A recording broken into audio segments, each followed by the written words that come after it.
চতুর্থ পরিচ্ছেদ। কিন্তু তথাপি বিবাহ করিতে হইল। তারপরে শিক্ষা আরম্ভ হইল। এক রাত্রির মধ্যে মৃন্ময়ীর সমস্ত পৃথিবী অপূর্বর মার অন্তঃপুরে আসিয়া আবদ্ধ হইয়া গেল। শাশুড়ি সংশোধন কার্যে প্রবৃত্ত হইলেন। অত্যন্ত কঠিন মুখ করিয়া কহিলেন, দেখো বাছা, তুমি কিছু আর কচি খুকি নাও। আমাদের ঘরে অমন বেহায়াপনা করিলে চলিবে না। শাশুড়ি যেভাবে বলিলেন, মৃন্ময়ী সেভাবে কথাটা গ্রহণ করিল না। সে ভাবিল, এ ঘরে যদি না চলে তবে বুঝি অন্যত্র যাইতে হইবে। অপরাহ্নে তাহাকে আর দেখা গেল না। কোথায় গেল খোঁজ পড়িল। অবশেষে বিশ্বাসঘাতক রাখাল তাহাকে তাহার গোপন স্থান হইতে ধরাইয়া দিল। সে বটতলায় রাধাকান্ত ঠাকুরের পরিত্যক্ত ভাঙা রথের মধ্যে গিয়া বসিয়াছিল। শাশুড়ি মা এবং পাড়ার সমস্ত হিতৈষিণীগণ মৃন্ময়ীকে যেরূপ লাঞ্ছনা করিল তাহা পাঠকগণ এবং পাঠিকাগণ সহজেই কল্পনা করিতে পারিবেন। রাত্রে ঘন মেঘ করিয়া ঝুপ ঝুপ শব্দে বৃষ্টি হইতে আরম্ভ হইল।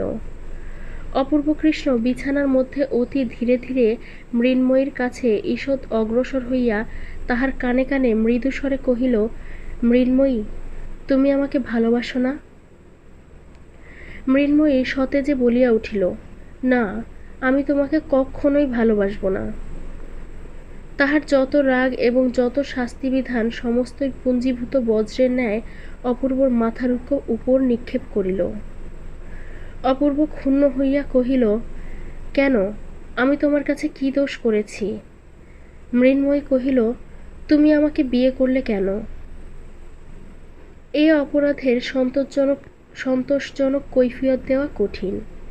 কিন্তু অপূর্ব মনে মনে কহিল, যেমন করিয়া হোক এই দুর্বোধ্য মনটিকে বশ করিতে হইবে। পরদিন শাশুড়ি মৃন্ময়ীর বিদ্রোহী ভাবের সমস্ত লন দেখিয়া তাহাকে ঘরে দরজা বন্ধ করিয়া রাখিয়া দিল। সে নূতন পিঞ্জরাবদ্ধ পাখির মতো প্রথম অনেকক্ষণ ঘরের মধ্যে ধরফড় করিয়া বেড়াইতে লাগিল। অবশেষে কোথাও পালাইবার কোনো পথ না দেখিয়া নিষ্ফল ক্রোধে বিছানার চাদরখানা দাঁত দিয়া ছিঁড়িয়া কুটি কুটি করিয়া ফেলিল এবং মাটির উপর হইয়া মনে মনে বাবাকে ডাকিতে ডাকিতে কাঁদিতে লাগিল। এমন সময় ধীরে ধীরে কে তাহার পাশে আসিয়া বসিল। সস্নেহে তাহার ধূলি লুণ্ঠিত চুলগুলি কপলের উপর হইতে তুলিয়া দেবার চেষ্টা করিল। মৃন্ময়ী সবলে মাথা নাড়িয়া তাহার হাত সরাইয়া দিল। অপূর্ব কানের কাছে মুখ নত করিয়া মৃদুস্বরে কহিল, আমি লুকিয়ে দরজা খুলে দিয়েছি, এসো আমরা খিড়কির বাগানে পালিয়ে যাই। মৃন্ময়ী প্রবল বেগে মাথা নাড়িয়া সতেজে সরোদনে কহিল, না। অপূর্ব তাহার চিবুক ধরিয়া মুখ তুলিয়া দিবার চেষ্টা করিয়া কহিল, একবার দেখো কে এসেছে। রাখাল ভূপতিত মৃন্ময়ীর দিকে চাহিয়া হতবুদ্ধির ন্যায় দ্বারের কাছে দাঁড়াইয়াছিল। মৃন্ময়ী মুখ না তুলিয়া অপূর্বের হাত ঠেলিয়া দিল। অপূর্ব কহিল, রাখাল তোমার সঙ্গে খেলা করতে এসেছে, খেলতে যাবে? সে বিরক্তি উচ্ছ্বসিত স্বরে কহিল, না। রাখালও সুবিধা নয় বুঝিয়া কোনো মতে ঘর হইতে পালাইয়া হাঁফ ছাড়িয়া বাঁচিল। অপূর্ব চুপ করিয়া বসিয়া রহিল। মৃন্ময়ী কাঁদিতে কাঁদিতে শ্রান্ত হইয়া ঘুমাইয়া পড়িল। তখন অপূর্ব পা টিপিয়া বাহির হইয়া দ্বারের শিকল দিয়া চলিয়া গেল। তাহার পরদিন মৃন্ময়ী বাপের কাছ হইতে এক পত্র পাইল। তিনি তাহার প্রাণ প্রতিমা মৃন্ময়ীর বিবাহের সময় উপস্থিত থাকিতে পারেন নাই বলিয়া বিলাপ করিয়া নবদম্পতিকে অন্তরের আশীর্বাদ পাঠাইয়াছেন। মৃন্ময়ী শাশুড়িকে গিয়া কহিল, আমি বাবার কাছে যাব। শাশুড়ি আকস্মাৎ এই অসম্ভব প্রার্থনায় তাহাকে ভর্ৎসনা করিয়া উঠিলেন। কোথায় ওর বাপ থাকে তার ঠিকানা নেই, বলে বাবার কাছে যাব, অনাসৃষ্টি আবদার। সে উত্তর না করিয়া চলিয়া গেল। আপনার ঘরে গিয়া দ্বার রুদ্ধ করিয়া নিতান্ত হতাশ্বাস ব্যক্তি যেমন করিয়া দেবতার কাছে প্রার্থনা করে তেমনি করিয়া বলিতে লাগিল, বাবা, আমাকে তুমি নিয়ে যাও, এখানে আমার কেউ নেই, এখানে থাকলে আমি বাঁচব না। গভীর রাত্রে তাহার স্বামী নিদ্রিত হইলে ধীরে ধীরে দ্বার খুলিয়া মৃন্ময়ী গৃহের বাহির হইল। যদিও একবার মেঘ করিয়া আসিতেছিল, তথাপি জ্যোৎস্না রাতে পথ দেখিবার মতো আলোক যথেষ্ট ছিল। বাপের কাছে যাইতে হইলে কোন পথ অবলম্বন করিতে হইবে মৃন্ময়ী তাহার কিছুই জানিত না। কেবল তাহার মনের বিশ্বাস ছিল, যে পথ দিয়া ডাকের পত্রবাহক রানারগণ চলে, সেই পথ দিয়া পৃথিবীর সমস্ত ঠিকানায় যাওয়া যায়। মৃন্ময়ী সেই ডাকের পথ ধরিয়া চলিতে লাগিল। চলিতে চলিতে শরীর শ্রান্ত হইয়া আসিল, রাত্রিও প্রায় শেষ হইল। বনের মধ্যে যখন উসখুস করিয়া অনিশ্চিত সুরে দুটো একটা পাখি ডাকিবার উপক্রম করিতেছে, অথচ নিঃসংশয়ে সময় নির্ণয় করিতে না পারিয়া ইতস্তত করিতেছে, তখন মৃন্ময়ী পথের শেষে নদীর ধারে একটা বৃহৎ বাজারের মতো স্থানে আসিয়া উপস্থিত হইল। অতঃপর কোন দিকে যাইতে হইবে ভাবিতেছে, এমন সময় পরিচিত ঝমঝম শব্দ শুনিতে পাইল। চিঠির থলে কাঁধে করিয়া ঊর্ধ্বশ্বাসে ডাকের রানার আসিয়া উপস্থিত হইল। মৃন্ময়ী তাড়াতাড়ি তাহার কাছে গিয়া কাতর শ্রান্ত স্বরে কহিল, কুশিকে, আমি বাবার কাছে যাব, আমাকে তুমি সঙ্গে নিয়ে চলো না। সে কহিল, কুশিক কোথায় আমি জানি নে। এই বলিয়া ঘাটে বাঁধা ডাক নৌকার মাঝিকে জাগাইয়া দিয়া নৌকা ছাড়িয়া দিল। তাহার দয়া করিবার বা প্রশ্ন করিবার সময় নাই। দেখিতে দেখিতে হাট এবং বাজার সজাগ হইয়া উঠিল। মৃন্ময়ী ঘাটে নামিয়া একজন মাঝিকে ডাকিয়া কহিল, মাঝি, আমাকে কুশিকে নিয়ে যাবে? মাঝি তাহার উত্তর দিবার পূর্বেই পাশের নৌকা হইতে একজন বলিয়া উঠিল, আরে কে ও? মিনুমা, তুমি এখানে কোথা থেকে? মৃন্ময়ী উচ্ছ্বসিত ব্যগ্রতার সহিত বলিয়া উঠিল, বনমালী, আমি কুশিকে বাবার কাছে যাব, আমাকে তোর নৌকায় নিয়ে চল। বনমালী তাহাদের গ্রামের মাঝি। সে এই উচ্ছৃঙ্খল প্রকৃতি বালিকাটিকে বিলক্ষণ চিনিত। সে কহিল, বাবার কাছে যাবে? সে তো বেশ কথা, চলো আমি তোমাকে নিয়ে যাচ্ছি। মৃন্ময়ী নৌকায় উঠিল। মাঝি নৌকা ছাড়িয়া দিল। মেঘ করিয়া মুষলধারে বৃষ্টি আরম্ভ হইল। ভাদ্র মাসের পূর্ণ নদী ফুলিয়া ফুলিয়া নৌকা দোলাইতে লাগিল। মৃন্ময়ীর সমস্ত শরীর নিদ্রায় আচ্ছন্ন হইয়া আসিল। অঞ্চল পাতিয়া সে নৌকার মধ্যে শয়ন করিল এবং এই দুরন্ত বালিকা নদী দোলায় প্রকৃতির স্নেহপালিত শান্ত শিশুটির মতো অকাতরে ঘুমাইতে লাগিল। জাগিয়া উঠিয়া দেখিল, সে তাহার শ্বশুর বাড়িতে খাটে শুইয়া আছে। তাহাকে জাগ্রত দেখিয়া ঝি বকিতে আরম্ভ করিল। ঝির কণ্ঠস্বরে শাশুড়ি আসিয়া অত্যন্ত কঠিন কঠিন করিয়া বলিতে লাগিলেন। মৃন্ময়ী বিস্ফোরিত নেত্রে নীরবে তাহার মুখের দিকে চাহিয়া রহিল। অবশেষে তিনি যখন তার বাপের শিক্ষা দোষের উপর কটা করিয়া বলিলেন, তখন মৃন্ময়ী দ্রুত পদে পাশের ঘরে প্রবেশ করিয়া ভিতর হইতে শিকল বন্ধ করিয়া দিল। অপূর্ব লজ্জার মাথা খাইয়া মাকে আসিয়া বলিল, মা, বউকে 2-1 দিনের জন্য একবার বাপের বাড়ি পাঠিয়ে দিতে দোষ কি? মা অপূর্বকে ন ভূত ন ভবিষ্যতি ভর্ৎসনা করিতে লাগিলেন এবং দেশে এত মেয়ে থাকিতে বাছিয়া বাছিয়া এই অস্থিদাহকারী দস্যু মেয়েকে ঘরে আনার জন্য তাহাকে যথেষ্ট গঞ্জনা করিলেন। পঞ্চম পরিচ্ছেদ। সেদিন সমস্ত দিন বাহিরে ঝড় বৃষ্টি এবং ঘরের মধ্যেও অনুরূপ দুর্যোগ চলিতে লাগিল। তাহার পরদিন গভীর রাত্রে অপূর্ব মৃন্ময়ীকে ধীরে ধীরে জাগ্রত করিয়া কহিল, মৃন্ময়ী, তোমার বাবার কাছে যাবে? মৃন্ময়ী সবেগে অপূর্বর হাত চাপিয়া ধরিয়া সচকিত হইয়া বলিল, যাব। অপূর্ব চুপি চুপি কহিল, তবে এসো, আমরা দুজনে আস্তে আস্তে পালিয়ে যাই। আমি ঘাটে নৌকো ঠিক করে রেখেছি। অত্যন্ত সকৃতজ্ঞ হৃদয়ে একবার স্বামীর মুখের দিকে চাহিল। তাহার পর তাড়াতাড়ি উঠিয়া কাপড় ছাড়িয়া বাহির হইবার জন্য প্রস্তুত হইল। অপূর্ব তাহার মাতার চিন্তা দূর করিবার জন্য একখানি পত্র রাখিয়া দুইজনে বাহির হইল। মৃন্ময়ী সেই অন্ধকার রাত্রে জনশূন্য নিস্তব্ধ নির্জন গ্রাম্যপথে এই প্রথম স্বেচ্ছায় আন্তরিক নির্ভরের সহিত স্বামীর হাত ধরিল। তাহার হৃদয়ের আনন্দ উদ্বেগ সেই সুকোমল স্পর্শযোগে তাহার স্বামীর শিরার মধ্যে সঞ্চারিত হইতে লাগিল। নৌকা সেই রাত্রেই ছাড়িয়া দিল। অশান্ত হর্ষোচ্ছ্বাস সত্ত্বেও অনতিবিলম্বে মৃন্ময়ী ঘুমাইয়া পড়িল। পরদিন কি মুক্তি, কি আনন্দ! দুই ধারে কত গ্রাম বাজার শস্যক্ষেত্র বন, দুই ধারে কত নৌকা যাতায়াত করিতেছে। মৃন্ময়ী প্রত্যেক তুচ্ছ বিষয়ে স্বামীকে সহস্রবার করিয়া প্রশ্ন করিতে লাগিল। ওই নৌকায় কি আছে, উহারা কোথা হইতে আসিয়াছে, এই জায়গার নাম কি, এমন সকল প্রশ্ন যাহার উত্তর অপূর্ব কোনো কলেজের বহিতে পায় নাই এবং যাহা তাহার কলিকাতার অভিজ্ঞতায় কুলাইয়া ওঠে না। বন্ধুগণ শুনিয়া লজ্জিত হইবেন, অপূর্ব এই সকল প্রশ্নের প্রত্যেকটারই উত্তর করিয়াছিল এবং অধিকাংশ উত্তরের সহিত সত্যের ঐক্য হয় নাই।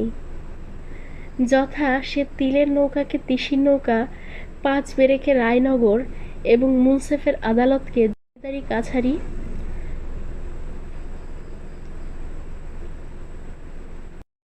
কিছুমাত্র কুণ্ঠিত বোধ করে নাই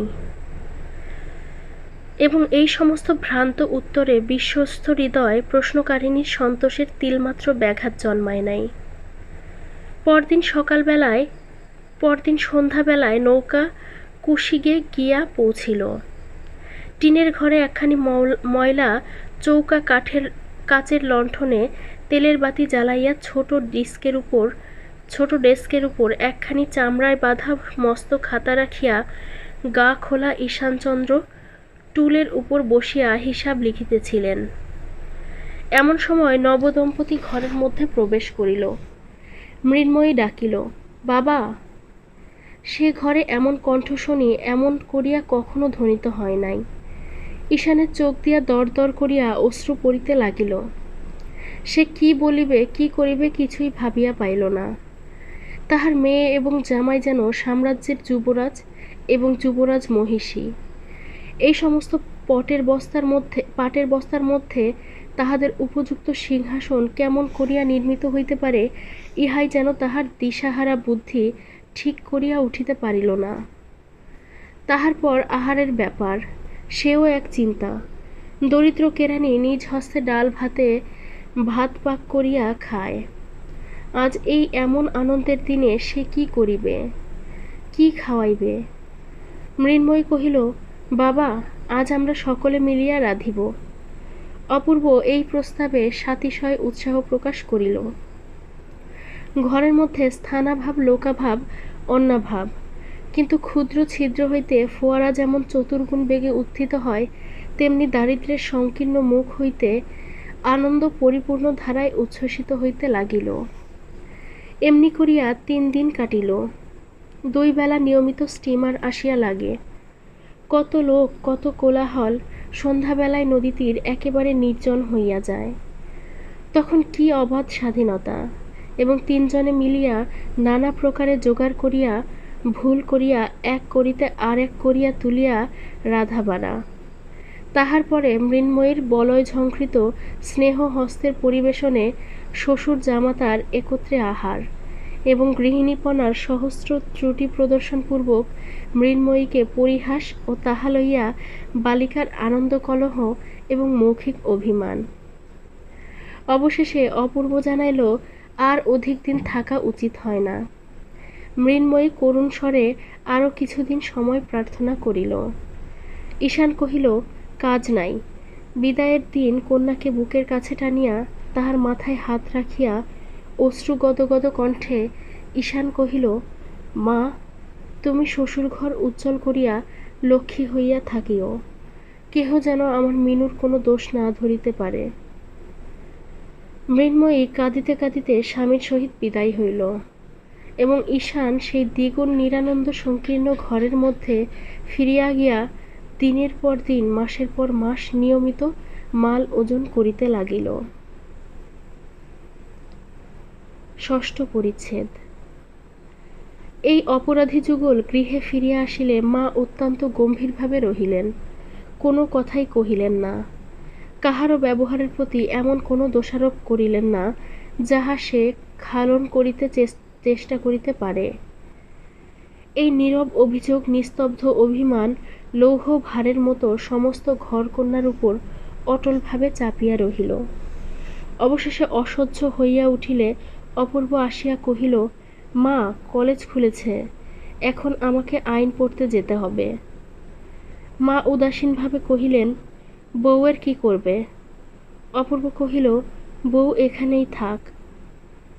মা কহিলেন, না বাপু, কাজ নাই, তুমি তাকে তোমার সঙ্গে নিয়ে যাও।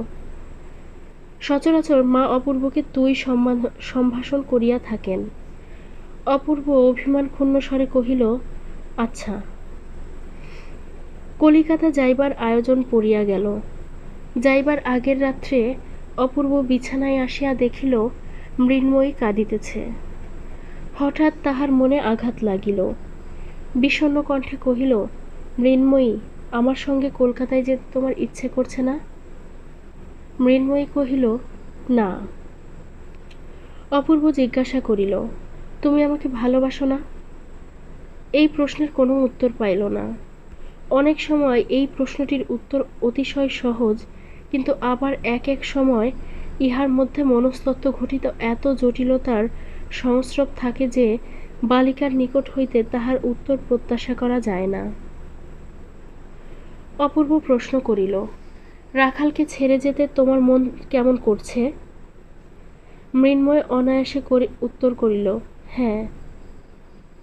বালক রাখালের প্রতি এই বিয়ে পরীক্ষোত্তীর্ণ কৃতবিদ্য যুবকের সূচির মতো অতি সূক্ষ্ম অথচ অতি সুতীক্ষ্ণ ঈর্ষার উদয় হইল। কহিল, আমি অনেক কাল আর বাড়ি আসতে পাব না। এই সংবাদ সম্বন্ধে মৃন্ময়ের কোনো বক্তব্য ছিল না। বোধ হয় 2 বৎসর কিংবা তারও বেশি হতে পারে। মৃন্ময়ী আদেশ করিল, তুমি ফিরে আসবার সময় রাখালের জন্য একটা 3 মুখ রজাসের ছুরি কিনে নিয়ে এসো। অপূর্ব শয়ান অবস্থা হতে ঈষৎ উত্থিত হইয়া কহিল, তুমি তাহলে এখানেই থাকবে? মৃন্ময়ী কহিল, হ্যাঁ, আমি মায়ের কাছে গিয়ে থাকব। অপূর্ব নিঃশ্বাস ফেলিয়া কহিল, আচ্ছা, তাই থেকো। যতদিন না তুমি আমাকে আসবার জন্য চিঠি লিখবে, আমি আসব না। খুব খুশি হলে? মৃন্ময়ী এ প্রশ্নের উত্তর দেওয়া বাহুল্য বোধ করিয়া ঘুমাইতে লাগিল। কিন্তু অপূর্বর ঘুম হইল না। বালিশ উঁচু করিয়া ঠেসান দিয়া বসিয়া রহিল। অনেক রাত্রে হঠাৎ চাঁদ উঠিয়া চাঁদের আলো বিছানার উপর আসিয়া পড়িল। অপূর্ব সেই আলোকে মৃন্ময়ের দিকে চাহিয়া দেখিল। চাহিয়া চাহিয়া সে মনে করিল যেন রাজকন্যাকে কে রূপার কাঠি ছোঁয়াইয়া অচেতন করিয়া রাখিয়া গিয়াছে। একবার কেবল সোনার কাঠি পাইলেই এই নিদ্রিত আত্মাটিকে জাগাইয়া তুলিয়া মালা বদল করিয়া লওয়া যায়। রূপার কাঠি হাস্য, আর সোনার কাঠি অশ্রুজল। ভোরের বেলায় অপূর্ব মৃন্ময়ীকে জাগাইয়া দিল। কহিল, মৃন্ময়ী, আমার যাইবার সময় হইয়াছে, চলো তোমাকে তোমার মার বাড়ি রাখিয়া আসি। মৃন্ময়ী শয্যা ত্যাগ করিয়া উঠিয়া দাঁড়াইলে অপূর্ব তাহার 2 হাত ধরিয়া কহিল, এখন আমার একটি প্রার্থনা আছে। আমি অনেক সময় তোমার অনেক সাহায্য গ্রহণ করিয়াছি। আজ যাইবার সময় তার একটি পুরস্কার দিবে? মৃন্ময়ী বিস্মিত হইয়া কহিল, কি? অপূর্ব কহিল, তুমি ইচ্ছা করিয়া ভালোবাসিয়া আমাকে একটি চুম্বন দাও। অপূর্বর এই অদ্ভুত প্রার্থনা এবং গম্ভীর মুখভাব দেখিয়া মৃন্ময়ী হাসিয়া উঠিল। হাস্য সংবরণ করিয়া মুখ বাড়াইয়া চুম্বন করিতে উদ্যত হইল, কাছাকাছি গিয়া আর পারিল না, খিলখিল করিয়া হাসিয়া উঠিল। এমন দুইবার চেষ্টা করিয়া অবশেষে নিরস্ত হইয়া মুখে কাপড় দিয়া হাসিতে লাগিল। শাসন ছলে অপূর্ব তাহার কর্ণমূল ধরিয়া নাড়িয়া দিল। অপূর্বর বড় কঠিন পণ। দস্যুবৃত্তি করিয়া কাড়িয়া লুটিয়া লওয়া সে আত্মবমাননা মনে করে। সে দেবতার ন্যায় সগৌরবে থাকিয়া স্বেচ্ছানিত উপহার চায়, নিজের হাতে কিছুই তুলিয়া লইবে না। মৃন্ময়ী আর হাসিল না। তাহাকে প্রত্যুষের আলোকে নির্জন পথ দিয়া তাহার মার বাড়ি রাখিয়া অপূর্ব গৃহে আসিয়া মাতাকে কহিল, ভাবিয়া দেখিলাম বউকে আমার সঙ্গে কলিকাতায় লইয়া গেলে আমার পড়াশোনার ব্যাঘাত হইবে। সেখানে উহারও কেহ সঙ্গিনী নাই। তুমি তো তাহাকে এ বাড়িতে রাখিতে চাও না, আমি তাহার মার বাড়িতেই রাখিয়া আসিলাম। সুগভীর অভিমানের মধ্যে মাতা পুত্রের বিচ্ছেদ হইল। সপ্তম পরিচ্ছেদ। মার বাড়িতে আসিয়া মৃন্ময়ী দেখিল কিছুতেই আর মন লাগিতেছে না। সে বাড়ির আগাগোড়া যেন বদল হইয়া গেছে। সময় আর কাটে না। কি করিবে, কোথায় যাইবে, কাহার সহিত দেখা করিবে ভাবিয়া পাইল না। মৃন্ময়ীর হঠাৎ মনে হইল যেন সমস্ত গৃহে এবং সমস্ত গ্রামে কেহ লোক নাই, যেন মধ্যাহ্নে সূর্যগ্রহণ হইল। কিছুতেই বুঝিতে পারিল না আজ কলিকাতায় চলিয়া যাইবার জন্য এত প্রাণপণ ইচ্ছা করিতেছে, কাল রাত্রে এই ইচ্ছা কোথায় ছিল। কাল সে জানিত না যে জীবনের যে অংশ পরিহার করিয়া যাইবার জন্য এত মন কেমন করিতেছিল, তৎপূর্বেই তাহার সম্পূর্ণ স্বাদ পরিবর্তন হইয়া গিয়াছে। গাছের পক্ক পত্রের ন্যায় আজ সেই বৃন্তচ্যুত অতীত জীবনটাকে ইচ্ছাপূর্বক অনায়াসে দূরে ছুঁড়িয়া ফেলিল। গল্পে শোনা যায় নিপুণ অস্ত্রকার এমন সূক্ষ্ম তরবারি নির্মাণ করিতে পারে যে তদ্বারা মানুষকে দ্বিখণ্ড করিলেও সে জানিতে পারে না। অবশেষে নাড়া দিলে দুই অর্ধখণ্ড ভিন্ন হইয়া যায়। বিধাতার তরবারি সেইরূপ সূক্ষ্ম। কখন তিনি মৃন্ময়ীর বাল্য ও যৌবনের মাঝখানে আঘাত করিয়াছিলেন সে জানিতে পারে নাই। আজ কেমন করিয়া নাড়া পাইল, বাল্য অংশ যৌবন অংশ হইতে বিচ্যুত হইয়া পড়িল এবং মৃন্ময়ী বিস্মিত হইয়া ব্যথিত হইয়া চাহিয়া রহিল। মাতৃগৃহে তার সেই পুরাতন শয়নগৃহকে আর আপনার বলিয়া মনে হইল না। সেখানে যে থাকিত সে হঠাৎ আর নাই। এখন হৃদয়ের সমস্ত স্মৃতি সেই আর একটা বাড়ি, আর একটা ঘর, আর একটা শয্যার কাছে গুনগুন করিয়া বেড়াইতে লাগিল। মৃন্ময়ীকে আর কেহ বাহিরে দেখিতে পাইল না। তাহার হাস্যধ্বনি আর শোনা যায় না। রাখাল তাহাকে দেখিলে ভয় করে, খেলার কথা মনেও আসে না। মৃন্ময়ী মাকে বলিল, মা, আমাকে শ্বশুরবাড়ি রেখে আয়। এদিকে বিদায়কালীন পুত্রের বিষণ্ণ মুখ স্মরণ করিয়া অপূর্বর মার হৃদয় বিদীর্ণ হইয়া যায়। সে যে রাগ করিয়া বউকে বেহানের বাড়ি রাখিয়া আসিয়াছে, ইহা তাহার মনে বড়ই বিধিতে লাগিল। হেনকালে একদিন মাথায় কাপড় দিয়া মৃন্ময়ী ম্লান মুখে শাশুড়ির পায়ের কাছে পড়িয়া প্রণাম করিল। শাশুড়ি তৎক্ষণাৎ ছলছল নেত্রে তাহাকে বক্ষে চাপিয়া ধরিলেন। মুহূর্তের মধ্যে উভয়ের মিলন হইয়া গেল। শাশুড়ি বধূর মুখের দিকে চাহিয়া আশ্চর্য হইয়া গেলেন। সে মৃন্ময়ী আর নাই। এমন পরিবর্তন সাধারণত সকলের সম্ভব নহে। বৃহৎ পরিবর্তনের জন্য বৃহৎ বলের আবশ্যক। শাশুড়ি স্থির করিয়াছিলেন মৃন্ময়ীর দোষগুলি একটি একটি করিয়া সংশোধন করিবেন, কিন্তু আর একজন অদৃশ্য সংশোধনকর্তা একটি অজ্ঞাত সংক্ষেপে উপায় অবলম্বন করিয়া মৃন্ময়ীকে যেন নূতন জন্ম পরিগ্রহ করাইয়া দিলেন। এখন শাশুড়িকেও মৃন্ময়ী বুঝিতে পারিল, শাশুড়িও মৃন্ময়ীকে চিনিতে পারিলেন। তরুর সহিত শাখা প্রশাখার যেরূপ মিল, সমস্ত ঘরকন্যা তেমনি পরস্পর অখণ্ড সম্মিলিত হইয়া গেল। এই যে একটি গম্ভীর স্নিগ্ধ বিশাল রমণী প্রকৃতি মৃন্ময়ীর সমস্ত শরীরে এবং সমস্ত অন্তরে রেখায় রেখায় ভরিয়া উঠিল, ইহাতে তাহার যেন বেদনা দিতে লাগিল।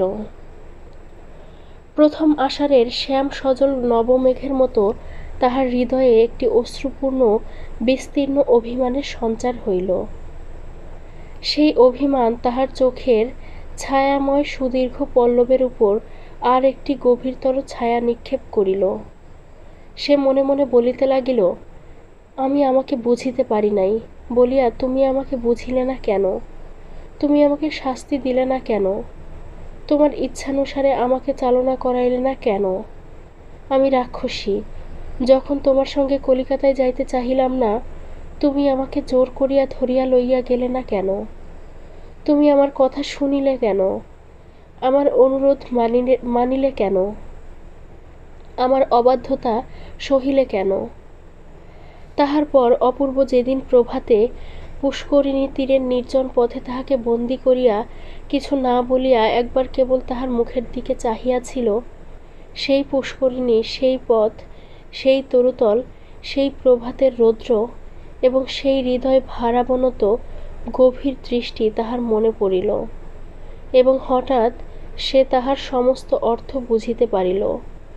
তাহার পর সেই বিদায়ের দিনের যে চুম্বন অপূর্বর মুখের দিকে অগ্রসর হইয়া ফিরিয়া আসিয়াছিল, সেই অসম্পূর্ণ চুম্বন এখন মরু মরীচিকাভিমুখী তৃষ্ণার্ত পাখির ন্যায় ক্রমাগত সেই অতীত অবসরের দিকে ধাবিত হইতে লাগিল। কিছুতেই তাহার আর পিপাসা মিটিল না। এখন থাকিয়া থাকিয়া মনে কেবল উদয় হয়, আহা, অমুক সময়টিতে যদি এমন করিতাম, অমুক প্রশ্নের যদি এই উত্তর দিতাম, তখন যদি এমন হইত। অপূর্বর মনে এই বলিয়া ক্ষোভ জন্মিয়াছিল যে মৃন্ময়ী আমার সম্পূর্ণ পরিচয় পায় নাই। মৃন্ময়ীও আজ বসিয়া বসিয়া ভাবে, তিনি আমাকে কি মনে করিলেন, কি বুঝিয়া গেলেন।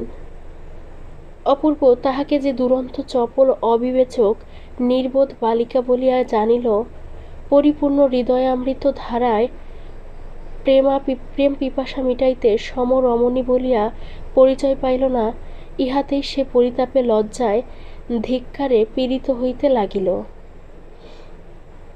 চুম্বনের এবং সোহাগের সে ঋণগুলি অপূর্বর মাথার বালিশের উপর পরিশোধ করিতে লাগিল। এমনি ভাবে কতদিন কাটিল। অপূর্ব বলিয়া গিয়াছিল, তুমি চিঠি না লিখিলে আমি বাড়ি ফিরিব না। মৃন্ময়ী তাহাই স্মরণ করিয়া একদিন ঘরে দ্বাররুদ্ধ করিয়া চিঠি লিখিতে বসিল। অপূর্ব তাহাকে যে সোনালি পাড় দেওয়া রঙিন কাগজ দিয়াছিল, তাহাই বাহির করিয়া বসিয়া ভাবিতে লাগিল। খুব যত্ন করিয়া ধরিয়া লাইন বাঁকা করিয়া অঙ্গুলিতে কালি মাখাইয়া আর ছোট বড় করিয়া উপরে কোনো সম্বোধন না করিয়া একেবারে লিখিল, তুমি আমাকে চিঠি লিখো না কেন? তুমি কেমন আছো? আর তুমি বাড়ি এসো। আর কি বলিবার আছে কিছুই ভাবিয়া পাইল না।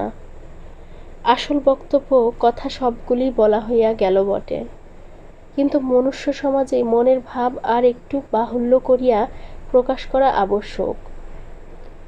মৃন্ময়ীও তাহা বুঝিল। এই জন্য আরও অনেকক্ষণ ভাবিয়া ভাবিয়া আর কয়েকটি নূতন কথা যোগ করিয়া দিল। এবার তুমি আমাকে চিঠি লিখো, আর কেমন আছো লিখো, আর বাড়ি এসো। মা ভালো আছেন, বিশু পুটি ভালো আছে, কাল আমাদের কালো গরুর বাছুর হয়েছে। এই বলিয়া চিঠি শেষ করিল। চিঠি লেফাফায় মুড়িয়া প্রত্যেক অক্ষরটির উপর একটি ফোঁটা করিয়া মনের ভালোবাসা দিয়া লিখিল, শ্রীযুক্ত বাবু অপূর্বকৃষ্ণ রায়। ভালোবাসা যতই দিক, তবু লাইন সোজা, অক্ষর সুছাদ এবং বানান শুদ্ধ হইল না। লেফাফায় নামটুকু ব্যতীত আরও যে কিছু লেখা আবশ্যক মৃন্ময়ীর তাহা জানা ছিল না। পাছে শাশুড়ি অথবা আর কাহারও দৃষ্টিপথে পড়ে, সেই লজ্জায় চিঠিখানি একটি বিশ্বস্ত দাসীর হাত দিয়া ডাকে পাঠাইয়া দিল। বলা বাহুল্য, এ পত্রের কোনো ফল হইল না। অপূর্ব বাড়ি আসিল না। অষ্টম পরিচ্ছেদ। মা দেখিলেন ছুটি হইল, তবু অপূর্ব বাড়ি আসিল না। মনে করিলেন এখনো সে তাহার উপর রাগ করিয়া আছে। মৃন্ময়ীও স্থির করিল, অপূর্ব তাহার উপর বিরক্ত হইয়া আছে। তখন আপনার চিঠিখানা মনে করিয়া সে লজ্জায় মরিয়া যাইতে লাগিল।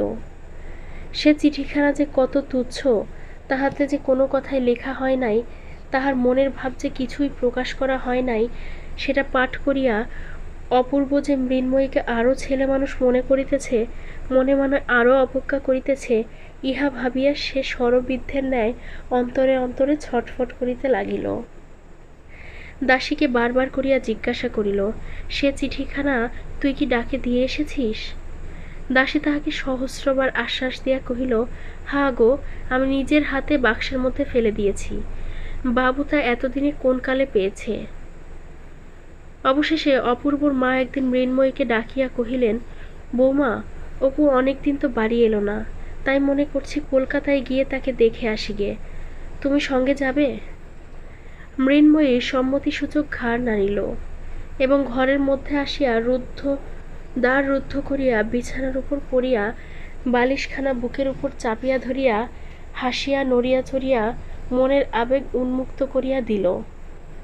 তাহার পর ক্রমে গম্ভীর হইয়া বিষণ্ণ হইয়া আশঙ্কায় পরিপূর্ণ হইয়া বসিয়া কাঁদিতে লাগিল। অপূর্বকে কোনো খবর না দিয়া এই দুটি অনুতপ্তা রমণী তাহার প্রসন্নতা ভিক্ষা করিবার জন্য কলিকাতায় যাত্রা করিল। অপূর্বর মা সেখানে তাহার জামাই বাড়িতে গিয়া উঠিলেন। সেদিন মৃন্ময়ীর পত্রের প্রত্যাশায় নিরাশ হইয়া সন্ধ্যাবেলায় অপূর্ব প্রতিজ্ঞা ভঙ্গ করিয়া নিজেই তাহাকে পত্র লিখিতে বসিয়াছে। কোনো কথাই পছন্দ মতো হইতেছে না। এমন একটা সম্বোধন খুঁজিতেছে যাহাতে ভালোবাসাও প্রকাশ হয়, অথচ অভিমানও ব্যক্ত করে। কথা না পাইয়া মাতৃভাষার উপর অশ্রদ্ধা দৃঢ়তর হইতেছে। এমন সময় ভগ্নিপতির নিকট হইতে পত্র পাইল, মা আসিয়াছেন, শীঘ্র আসিবে এবং রাত্রে এইখানেই আহারাদি করিবে। সংবাদ সমস্ত ভালো। শেষ আশ্বাস সত্ত্বেও অপূর্ব অমঙ্গল আশঙ্কায় বিমর্ষ হইয়া উঠিল। অবিলম্বে ভগ্নীর বাড়ি গিয়া উপস্থিত হইল। সাক্ষাৎ মাত্রই মাকে জিজ্ঞাসা করিল, মা, সব ভালো তো? মা কহিলেন, সব ভালো, তুই ছুটিতে বাড়ি গেলি না, তাই আমি তোকে নিতে এসেছি। অপূর্ব কহিল, সেজন্য এত কষ্ট করিয়া আসিবার কি আবশ্যক ছিল? আইন পরীক্ষার পড়াশোনা ইত্যাদি। আহারের সময় ভগ্নী জিজ্ঞাসা করিল, দাদা, এবার বউকে তোমার সঙ্গে আনলে না কেন? দাদা গম্ভীরভাবে কহিতে লাগিল, আইনের পড়াশোনা ইত্যাদি। ভগ্নিপতি হাসিয়া কহিল, ও সমস্ত মিথ্যা ওজর, আমাদের ভয়ে আনতে সাহস হয় না। ভগ্নী কহিল, ভয়ঙ্কর লোকটাই বটে, ছেলে মানুষ হঠাৎ দেখলে আচমকা আঁতকে উঠতে পারে। এইভাবে হাস্য পরিহাস চলিতে লাগিল, কিন্তু অপূর্ব অত্যন্ত বিমর্ষ হইয়া রহিল। কোনো কথা তাহার ভালো লাগিতেছিল না। তাহার মনে হইতেছিল, সে যখন মা কলিকাতায় আসিলেন, তখন মৃন্ময়ী ইচ্ছা করিলে অনায়াসে তাহার সহিত আসিতে পারিত। বোধ হয় মা তাহাকে সঙ্গে আনিবার চেষ্টাও করিয়াছিলেন, কিন্তু সে সম্মত হয় নাই। এ সম্বন্ধে সংকোচবশত মাকে কোনো প্রশ্ন করিতে পারিল না। সমস্ত মানব জীবন এবং বিশ্ব রচনাটা আগাগোড়া ভ্রান্তি সংকুল বলিয়া বোধ হইল। আহারান্তে প্রবল বেগে বাতাস উঠিয়া বিষম বৃষ্টি আরম্ভ হইল। ভগ্নী কহিল, দাদা, আজ আমাদের এখানেই থেকে যাও। দাদা কহিল, না, বাড়ি যেতে হবে, আজ কাজ আছে। ভগ্নিপতি কহিল, রাত্রে তোমার আবার এত কাজ কিসের? এখানে এক রাত্রি থেকে গেলে তোমার তো কারো কাছে জবাবদিহি করতে হবে না। তোমার ভাবনা কি? অনেক পীড়াপিড়ির পর বিস্তর অনিচ্ছা সত্ত্বেও অপূর্ব সে রাত্রি থাকিয়া যাইতে সম্মত হইল। ভগ্নী কহিল, দাদা, তোমাকে শ্রান্ত দেখাচ্ছে, তুমি আর দেরি করো না, চলো, শুতে চলো। অপূর্বরও সেই ইচ্ছা, শয্যাতলে অন্ধকারের মধ্যে একলা হইতে পারিলে বাঁচে। কথার উত্তর প্রত্যুত্তর করিতে ভালো লাগিতেছে না। শয়নগৃহের দ্বারে আসিয়া দেখিল ঘর অন্ধকার। ভগ্নী কহিল, বাতাসে আলো নিবে গেছে দেখছি, তা আলো এনে দেব কি দাদা? অপূর্ব কহিল, না, দরকার নেই, আমি রাত্রে আলো রাখিনি। ভগ্নী চলিয়া গেলে অপূর্ব অন্ধকারে সাবধানে খাটের অভিমুখে গেল। খাটে প্রবেশ করিতে উদ্যত হইতেছে, এমন সময়ে হঠাৎ বলয় নিক্কণ শব্দে একটি সুকোমল বাহুপাশ তাহাকে সুকঠিন বন্ধনে বাঁধিয়া ফেলিল এবং একটি পুষ্পপুটতুল্য ওষ্ঠাধর দস্যুর মতো আসিয়া পড়িয়া অবিরল অশ্রুজল সিক্ত আবেগপূর্ণ চুম্বনে তাহাকে বিস্ময় প্রকাশের অবসর দিল না। অপূর্ব প্রথমে চমকিয়া উঠিল, তাহার পর বুঝিতে পারিল অনেক দিনের এই হাস্যবাধায় অসম্পন্ন চেষ্টা আজ অশ্রুজল ধারায় সমাপ্ত হইল। শেষ হলো রবীন্দ্রনাথ ঠাকুরের লেখা ছোট গল্প সমাপ্তি।